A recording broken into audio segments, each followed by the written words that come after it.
ko naman akalain na hindi ko rin inaasahan. Narito tayo ngayon upang matunghayan ang storya ni Langga Rachel Morales noong una nilang pagkikita ni Kalinga Prab.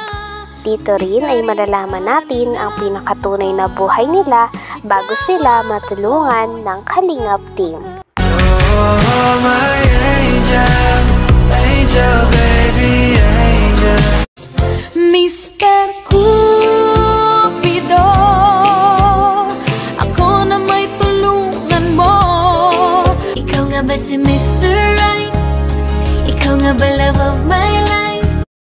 Bakit di na lang tutuhanin ang lahat? Ito ay ang first time na nakita si Miss Rachel at si Kalinga Prab. Nakita dito ni Kalinga Prab kung gaano talaga kahirap ang buhay ni Miss Rachel at ng buong pamilya niya.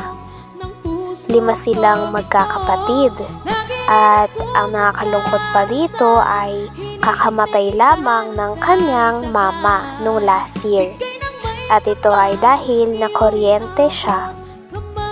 Ang papa naman ni Miss Rachel ay minsan hindi talaga nakakapagtrabaho sapagkat namamaga daw ang kamay nito at mga paa. Kaya sobrang naawa talaga si Kalinga Prab sa sitwasyon ng dalaga na si Miss Rachel. Grabe nga at talagang naging emotional si Miss Rachel nung kinwento niya kung gaano siya kaswerte sa papa nila. Sapagkat kahit mahirap na ang kanilang buhay, ay nandyan pa rin ang papa niya at hindi sila iniiwan. Yung ibang mag-asawa daw kasi kapag namatay daw ang asawa ay iniiwan na ang mga anak. Ngunit dahil meron silang napakabuting ama, ay never sila nitong iniwan kahit sobrang hirap na daw ng buhay. Grabe at tumulo talaga ang mga luha ng mga supporters at subscribers ng Kalingap. At pati na rin ang nakascout sa kanila na si Kuya Vincent ay talagang naiyak. Oh, my angel, angel, baby, angel. Mr. Cupido, ako na may tulungan mo. Ikaw nga ba si Mr. Right? Ikaw nga ba love of my life? Bakit di na lang tutuhanin ang lahat? Sabi nga ni Kalinga Prab ay buti kahit mahirap ang kanilang buhay ay nag-aaral pa rin sila sapagkat sa pag-aaral nila yun lang talaga ang tanging sagot para makaahon sila sa hirap ng buhay. Sabi pa nga ng papa ni Miss Rachel ay talagang pinag-aral niya ang mga ito sapagkat ayaw niya na matulad daw sa kanya ang mga anak niya na simula daw bata ay talagang hirap na ang nararanasan. Kaya lalong naging mas emosyonal ang mga kapatid din ni Miss Rachel. Sobrang hirap daw ng buhay sapagkat nawala pa ang kanilang mama. Oh, my angel, angel, baby, angel. Mr. Cupido, ako na may tulungan mo. Ikaw nga ba si Mr. Right? Ikaw nga ba love of my life? Bakit di na lang tutuhanin ang lahat? Grabe at napakahirap ng buhay nila Miss Rachel at ang kanilang bahay ay wala daw talagang seguridad. Talagang sira-sira na ang mga bubong nito at wala din daw silang mga pinto, pati ang mga bintana nila ay hindi din daw safe, sabi ni Kuya Vincent, sapagkat mga trapal lamang daw ang nakalagay dito. Nang tinanong naman ni Kalinga Prab kung ano ang gusto ng kapatid ni Miss Rachel na si Sharoline na mangyari sa kanila. Ang sagot naman ng dalaga na si Sharoline ay sana daw ay matulungan sila maipaayos ang bubong at sana din ay bumalik na rin ang kuryente nila. Sa pag-uusapan nila ay kinuha na nga ni Miss Rachel din ang litrato ng yumao niyang mama. Natuwa pa nga si Kalinga Prab sapagkat Sobrang kamukha ito ni Hazel. Talagang parang mama niya si Hazel sapagkat grabe kaping-kapi ang mga ilong, mata at mga features ng mukha ni Hazel sa mama niya. Oh, my angel, angel, baby, angel. Mr. Cupido, ako na may tulungan mo. Ikaw nga ba si Mr. Right? Ikaw nga ba love of my life? Bakit di na lang tutuhanin ang lahat? Dahil sa kahirapan ng buhay ay sinabi talaga ni Kalinga Prab na deserve nila Miss Rachel at ng buong kanyang pamilya na matulungan. Talagang sabi din ni Kalinga Prab ay napakaganda din ni Miss Rachel at pwede siyang mag-artista. Pagkatapos nito ay binigyan na nga ng tulong ni Kalinga Prab at ng buong Kalingap team ang pamilya ni Miss Rachel.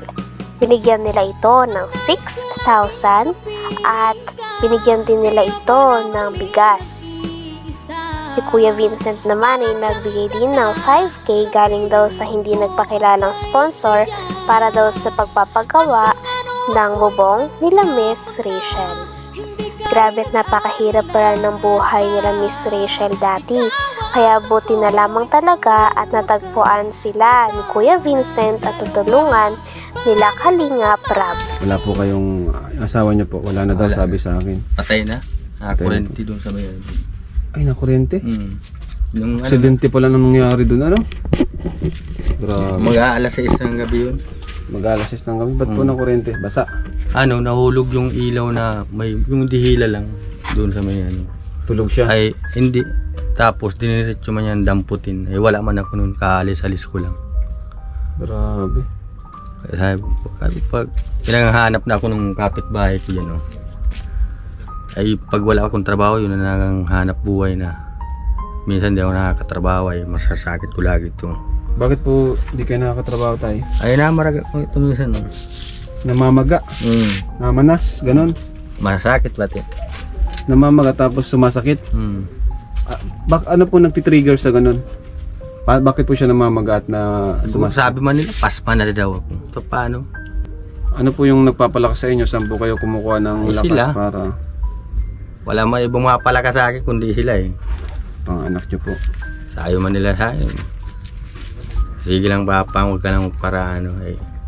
Sinasabihan kayo na huwag na daw mag ano? Ay, minsan pinapanghinaan ako, eh. Parang ano, nangingirintab ito kapo. Ikaw, Rachel, anong masasabi mo kay papa mo bilang isang panganay at sa mga kapatid mo? Anong masasabi mo sa kanila?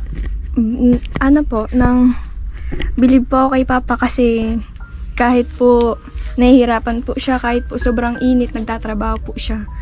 Kahit po sobrang mabigat po yung tinatrabaho niya, nagtatrabaho pa rin siya. Tsaka, kapag wala po kaming nakakain, nautang na lang siya kahit wala siyang pambayad para lang mapakain kami. Naluluwa si Rachel, oh. Dinadaan na lang sa tawa. Pero naluluwa na si Rachel, naiyak si Rachel. Naiyak na rin si Kuya J-Lo. Ba't ka na luluwa, Rachel? Naalala mo lang yung mga hirap ni papa mo? Opo. Kasi nauwi siya dito. Masakit yung katawan. Minsan po kahit po masakit yung katawan niya, pagka umaga mapasok na naman po siya sa trabaho. Grabe, ano? Kaya sobrang bilib po kay papa kasi kahit ganyan siya, hindi niya po kami pinapabayaan.